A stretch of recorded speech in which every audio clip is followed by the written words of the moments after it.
Hi viewers, welcome to our channel. ప్రస్తుతం మనతో పాటు దాము భారతి గారు, సీనియర్ జర్నలిస్ట్ ఉన్నారు. వారితో ఒకసారి మాట్లాడదాం. సార్ నమస్కారం సార్. నమస్తే. సార్ టర్కీ తగలబడిపోతుంది సార్. అక్కడ వైల్డ్ ఫైర్ అంటుకుంది. కిలోమీటర్ల మేర మొత్తం అడవులు కూడా తగలబడిపోతున్నాయి సార్. దాదాపు 50,000 మంది వరకు నిరాశ్రులయ్యారని, చాలా మంది వరకు చనిపోయినట్టుగా రిపోర్ట్స్ అయితే వస్తున్నాయి. అంటే ఒక టర్కీనే కాకుండా యూరోప్ వ్యాప్తంగా కూడా ఇదంతా కూడా వ్యాప్తి చెందుతుందని తెలుస్తుంది. అంటే ఈ మధ్య కాలంలో ఈ వైల్డ్ ఫైర్లు కూడా పెరిగిపోవడం చూస్తున్నాం సార్. ఇప్పుడు ఈ టర్కీ, యూరప్ కానివ్వండి, లేకుంటే అంతకుముందు అమెరికాలో కానివ్వండి, పెద్ద ఎత్తున జరుగుతున్నాయి. అసలు ఎందుకు ఈ విధంగా వైల్డ్ ఫైర్ జరుగుతుంది? దీని పట్ల నివారణలు ఏంటి? మరి ఇప్పుడు ఈ టర్కీ విషయంలో ఎటువంటి ఇన్ఫర్మేషన్? ఆ మధ్య మనం కాలిఫోర్నియా వైల్డ్ ఫైర్ గురించి చెప్పుకున్నాము. పెద్ద ఎత్తున కాలిఫోర్నియాలో వైల్డ్ ఫైర్ వచ్చి నష్టం జరిగింది అమెరికాలో. సో ఇప్పుడు టర్కీ మండుతుందని ప్రపంచవ్యాప్తంగా మీడియా అంతా నిన్నటి నుంచి ఈ టర్కీ వీడియోలే బయటకు వస్తున్నాయి. మామూలుగా టర్కీ మీద మనకెందుకు ఇంట్రెస్ట్ అంటే, లేటెస్ట్గా మన ఎనిమీ టర్కీ. ఇండియాకి ఎనిమీ ఎవరు అంటే టర్కీ. ఎందుకంటే టర్కీ పాకిస్తాన్కి హెల్ప్ చేసింది. టర్కీ ఇచ్చిన డ్రోన్లని పాకిస్తాన్ మన మీద ప్రయోగించింది. సో ఓపెన్గా టర్కీ పాకిస్తాన్కి మద్దతు ఇచ్చి ఇండియాకి వ్యతిరేకంగా నిలబడింది. అందుకని ఇండియాలో సెంటిమెంట్ అంతా కూడా టర్కీకి వ్యతిరేకంగా ఉంది. టూరిస్టులు పోయేవాళ్ళు ఆపేశారు టర్కీకి వెళ్ళడం. అలాగే టర్కీ నుంచి దిగుమతి చేసుకునే యాపిల్స్ కావచ్చు, మిగతా ఉత్పత్తుల్ని మన వాళ్ళు బాయ్కాట్ చేశారు. అట్లాగే టర్కిష్ కంపెనీ మన ఎయిర్పోర్ట్ గ్రౌండ్ యాక్టివిటీస్ని కూడా బ్యాన్ చేశారు. సో ఈ విధంగా టర్కీకి ఇండియాకి మధ్య ఉద్రిక్తత అనేది ఉంది. ఈ నేపథ్యంలో టర్కీలో ఏం జరిగినా ఇండియాకి కూడా ఇంపార్టెంట్గా అనిపిస్తుంది. యాక్చువల్గా టర్కీలో భూకంపాలు కూడా ఎక్కువ భూకంపాలు జరిగినప్పుడు కూడా ఇండియా పెద్ద ఎత్తున రిలీఫ్ యాక్టివిటీస్కి హెల్ప్ చేసింది టర్కీకి. ఆ కృతజ్ఞత కూడా లేకుండా టర్కీ పాకిస్తాన్కి హెల్ప్ చేయడం అనేది మన వాళ్ళకి నచ్చలేదు. సో ఈ క్రమంలో ఇప్పుడు టర్కీలో ఈ వైల్డ్ ఫైర్ వ్యాపించి మొత్తం ఊర్లకు ఊర్లే కాలిపోయినాయనే వార్త వస్తుంది. సో అసలు ఏం జరిగింది, ఎంతమందికి దీనివల్ల నష్టం జరిగింది, ఎన్నిండ్లు కాలిపోయినాయి, దీనికి కారణాలు ఏంటి, దీని రిలీఫ్ యాక్టివిటీలు ఏంటి, అసలు మొత్తంగా యూరోప్లో ఏం జరుగుతుంది అనేది విషయాలు మనం చెప్పుకుందాం. టర్కీలో ఏంటంటే బేసిక్గా జూన్ నుంచి ఆగస్టు వరకు సమ్మర్ పీరియడ్ అనమాట. ఇది మెడిటరేరియన్ ఇదంటారు అనమాట క్లైమేట్.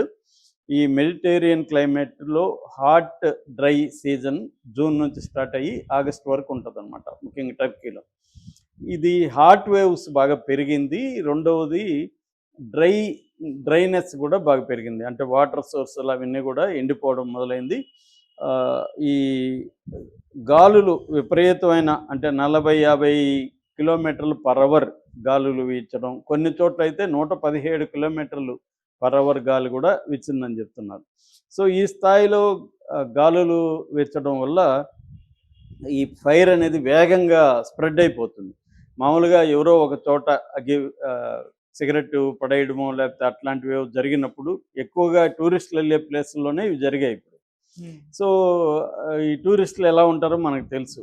మనకు కూడా ఇక్కడ మన అడవుల్లో కూడా ఆ మధ్య కూడా జయకుమార్ అనే ఒక ఆయన కథ రాశాడు తమిళ్లో, యానై డాక్టర్ అని. అంటే అడవుల్లోకి వెళ్ళి మనోళ్ళు బీర్లు అవి తాగి అక్కడ పడేస్తారు, పగలగొట్టేస్తారు. అవి ఏనుగులకి మిగతా జంతువులకు గుచ్చుకుంటాయి. ముఖ్యంగా ఏనుగు మీద ఈయన కథ రాశాడు. ఏనుగులకు గుచ్చుకొని అవి నెలల తరబడి బాధపడుతుంటే ఒక డాక్టర్ ఏనుగులకి ఎలా హెల్ప్ చేశాడు అనేది ఆ కథ అనమాట. అలాగా మన వాళ్ళు ఎట్లా టూరిజం అన్ని చోట్ల ఇదే ఉంటుంది బేసిక్గా. అలాగే ఈ టూరిస్టులు అక్కడ నిప్పులు చలిగాసుకోవడానికి నిప్పులు ముట్టించడము, లేకపోతే ఏదైనా వంట చేసుకోవడానికి ముట్టించడము, లేకపోతే సిగరెట్లు కాల్చి అక్కడ పడేయడం, ఇటువంటి వల్ల అది స్టార్ట్ అవుతుంది. అక్కడ నుంచి వేడి గాలులు ఆల్రెడీ స్పీడ్గా ఉన్నాయి కాబట్టి అంటుకోవడం అనేది ప్రధాన కారణంగా చెప్తున్నారు. సో ఇక్కడ యాక్చువల్గా ఏంటంటే ఇగ్మిర్రు, మనీసా, హటాయ్, సక్రాయ, బిలిసిక్ అనే ప్రాంతాల్లో ప్రధానంగా ఇప్పుడు వైల్డ్ ఫైర్ స్టార్ట్ అయింది. ఇప్పటి వరకు ఏంటంటే మొత్తం 41 సెటిల్మెంట్స్ అంటారు వాటిని. ఆ సెటిల్మెంట్స్ దగ్ధమైపోయినాయి. ఇండ్లంతా కూడా దగ్ధమైపోయినాయి.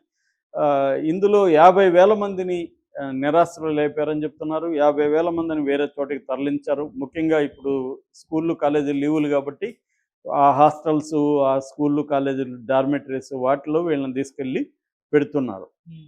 దీనివల్ల అక్కడ ప్రజలు కూడా చాలా ఇబ్బందులు పడుతున్నారు. 40-50 ఏళ్ళుగా మేము ఇక్కడ ఉన్నాము, మా జ్ఞాపకాలంతా ఇక్కడ ఉన్నాయి, ఇప్పుడు ఒకసారిగా మమ్మల్ని బయటికి వెళ్తే ఇంక మేము ఇక్కడికి మా ఇండ్లంతా ధ్వంసం అయిపోయినా వచ్చే పరిస్థితి లేదు అని చెప్తున్నారు.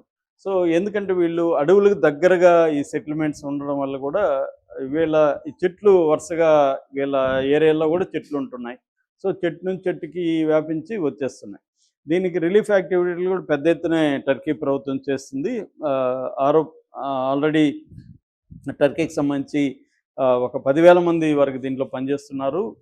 ఈ యాంటీ ఫైర్ హెలికాప్టర్లు ఒక 100కు పైన దింపారు. కొన్ని డ్రోన్లు దింపారు. అట్లాగే ఎయిర్ క్రాఫ్ట్లు కూడా దింపే ఎయిర్ క్రాఫ్ట్ ద్వారా కూడా ఒక పొగ లాంటిది దాని మీద వదులుకుంటూ వెళ్తున్నారు.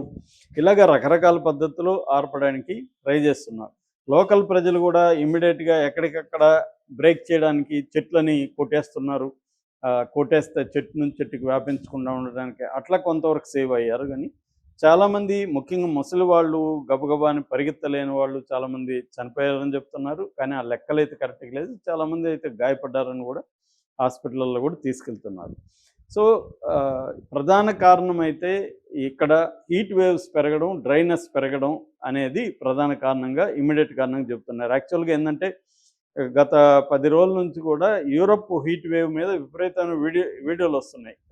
ఇంగ్లాండ్ కావచ్చు, తర్వాత పోర్చుగల్ కావచ్చు, ఇటలీ కావచ్చు, ఫ్రాన్స్ కావచ్చు, స్పెయిన్ కావచ్చు, ఈ దేశాల్లో హీట్ వేవ్స్ అనేవి ఎక్కువ వస్తున్నాయి. మామూలుగా అయితే మనకి 40 డిగ్రీలు 50 డిగ్రీల సెల్సియస్ అనేది కూడా మనం అలవాటు అయిపోయింది.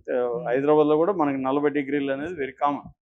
కానీ వాళ్ళకి అక్కడ అంత కామన్ కాదు. వాళ్ళకి ఇప్పుడు ఏంటంటే 40 డిగ్రీల వరకు వెళ్తుంది. యావరేజ్లో యూరప్లో ప్రజెంట్ ఇప్పుడే సమ్మర్ స్టార్టింగ్లోనే 29 నుంచి 30 డిగ్రీలకి వెళ్ళింది. అది వాళ్ళకి ఎక్కువ, ఎందుకంటే అలవాటు లేదు వాళ్ళకి. చలికి ఎక్కువ ఎక్స్పోజ్ అయింటారు తప్ప వేడికి ఎక్కువ ఎక్స్పోజ్ కాదు.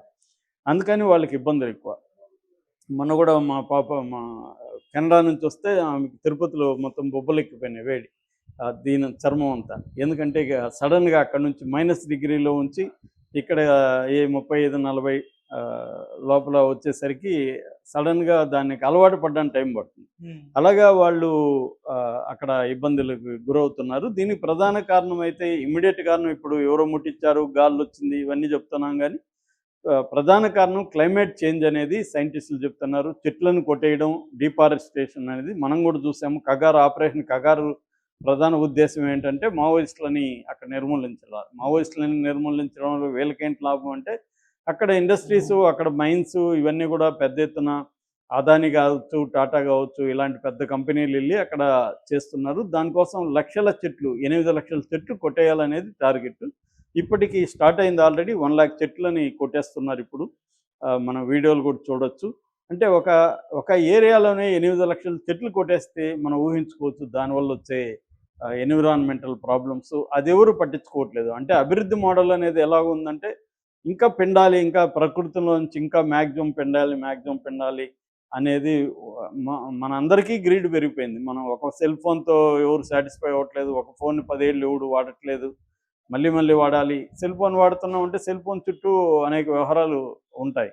సెల్ ఫోన్ వల్ల కాంగోలో రోజుకి 200 చచ్చిపోతున్నారు ప్రపంచంలో సెల్ ఫోన్లు వాడడం వల్ల. ఎందుకంటే దాంట్లో వాడే టిటమ్ ఏదో ఉంది మెటీరియల్ పేరు, అది అక్కడే దొరుకుతుంది. దానికోసం అక్కడ గొడవలు, చనిపోతున్నారు. ఇలాగా మనం రోజు యూజ్ చేసే అనేక వస్తువులు కూడా ఎన్విరాన్మెంట్లకి ఇబ్బంది. సో ఈ అభివృద్ధి మోడల్లో ఉండే ప్రాబ్లం అదే అనమాట. అంటే ప్రకృతిని కూడా బతకనిచ్చి మనం బతుకుదామని కాకుండా ఆంథ్రోపోసెంట్రిక్ యాటిట్యూడ్ అంటారు. ఆంథ్రోపోసెంట్రిక్ అంటే హ్యూమన్ బీయింగ్ కేంద్రంగా ప్రపంచాన్ని చూడడం అన్నది. అంటే మన కోసమే ప్రకృతి ఉంది, మన కోసమే పక్షులు, జంతువులు అందరూ మనిషి కోసమే ఉన్నారనే దృక్పథం పెరిగిపోవడం వల్ల ఏమైందంటే ప్రకృతిని మనం నాశనం చేస్తున్నాం. దానివల్ల ప్రకృతి మనల్ని కూడా నాశనం చేయడానికి ట్రై చేస్తుంది అన్న యాంగిల్లో సైంటిస్టులు ఎప్పటి నుంచో చెప్తున్నారు. దీనికి కూడా సైంటిస్టులు చెప్పేది ఏమంటే ప్రధానంగా హ్యూమన్ ఇండ్యూస్డ్ క్లైమేట్ చేంజ్ అని వాళ్ళు చెప్తున్నారు. మనుషుల వల్లనే క్లైమేట్ చేంజ్ జరుగుతుంది. దీనివల్లనే ఈ మధ్యకాలంలో వైల్డ్ ఫైర్స్ కానీ, వరదలు కానీ, ఇవన్నీ అకాల వర్షాలు కానీ, అంటే మొత్తం సిస్టమ్ చేంజ్ అయిపోతుంది. బ్యాలెన్సింగ్ అనేది లేదు. ఎందుకంటే ప్రకృతి బ్యాలెన్స్ చేసుకుంటూ వెళ్తుంటుంది, మనం దాన్ని డిస్టర్బ్ చేస్తాం. ఆ డిస్టర్బ్ చేయడం వల్ల అది మనల్ని డిస్టర్బ్ చేస్తుంది. ఇది మొత్తం ప్రపంచవ్యాప్తంగా చేయాలని పని. ఇది ఒక్క టర్కీనో ఇంకొక దేశం చేసే పని కాదు. అందుకనే ప్రపంచవ్యాప్తంగా క్లైమేట్ చేంజ్ మీద పెడుతున్నారు. మన ట్రంప్ వచ్చేమో దాంట్లో నుంచి కూడా బయటకు వచ్చేసి ఫండ్స్ కూడా ఆపేశాడు.